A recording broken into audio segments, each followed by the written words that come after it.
It was a crisp autumn evening when I first encountered the ghostly presence that would forever change my perspective on the afterlife.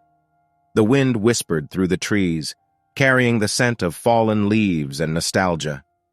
I had decided to take a solitary walk through the old cemetery that lay just beyond my small cottage, seeking solace among the gravestones that had weathered countless seasons.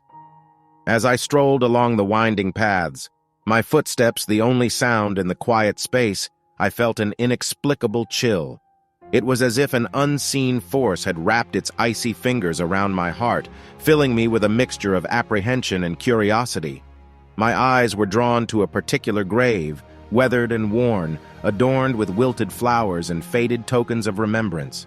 The name on the grave, barely legible, read Rex. Intrigued, I knelt down and traced the inscription with my fingers, feeling an unusual connection to this unknown soul. That's when I heard it, a faint echoing sound that seemed to originate from within the grave itself. A soft whimper, the kind one would expect from a loyal canine companion. Startled, I looked around, half expecting to see a living dog nearby, but the cemetery was deserted, save for a few scattered ravens perched on the old stone walls. The sound grew clearer, more distinct, and I realized with a mixture of awe and disbelief that it was coming from the grave beneath my fingertips. As if guided by an otherworldly force, I started to dig, uncovering layers of soil and memories. It was as if my actions were driven by an instinct beyond my comprehension, a connection to a story that had long been buried.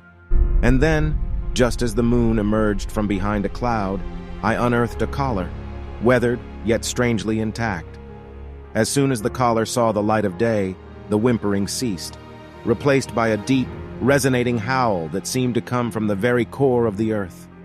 The ground trembled beneath me, and I stumbled back in astonishment. And then, as if emerging from a mist, a ghostly figure materialized before my eyes. The figure was that of a majestic dog, its translucent form exuding an aura of loyalty and warmth. Its eyes, though ethereal, held a gaze that was both familiar and comforting. It was Rex, the very soul whose resting place I had uncovered. His spectral presence stood before me, a testament to a bond that not even death could sever. "Rex?" I whispered, my voice trembling as much as my heart. In response, the ghost dog padded toward me, his steps leaving no trace on the ground. He nuzzled my hand, and though his form was intangible, I could feel the touch of his ethereal fur against my skin. It was as if he was reaching out, conveying a message that transcended words. Through the following nights, Rex's presence became a constant in my life. He would appear in moments of solitude, his spectral form a silent companion during my evening walks through the cemetery. The initial unease I had felt at encountering a ghost was replaced by a sense of comfort, a connection that spanned the realms of the living and the beyond. As time passed, I began to piece together Rex's story. He had been a loyal and devoted companion to a soldier who had perished in a war long forgotten by the world. In life, Rex had never left his master's side, and even in death, he remained steadfast in his loyalty. It was this bond, unbroken by the passage of time, that kept Rex anchored to the world of the living. I often found myself sitting by Rex's grave, sharing stories and thoughts as if he were still a living friend.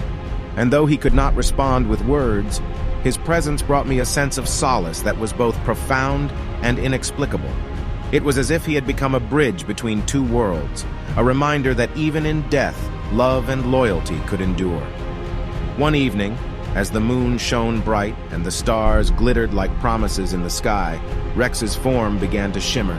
His eyes met mine, a silent acknowledgement passing between us. And then, with a final, gentle howl that echoed through the night, he began to fade, a spirit returning to a realm beyond mortal understanding. As his form dissipated, I felt a mixture of sadness and gratitude. Rex had taught me that the boundaries between life and death were not as fixed as we might believe.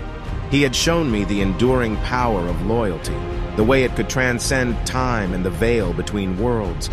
And though he had left the physical realm, his memory remained etched in my heart, a reminder that some bonds could never be broken. From that day forward, I continued to visit the cemetery, knowing that Rex's spirit lingered in the spaces between the gravestones. His story became a part of me, a testament to the mysteries that exist just beyond our understanding. And as I walked among the shadows, I carried with me the knowledge that even in the darkness, there was a light that could only be kindled by the flames of loyalty and love, a light that Rex had left burning in my soul.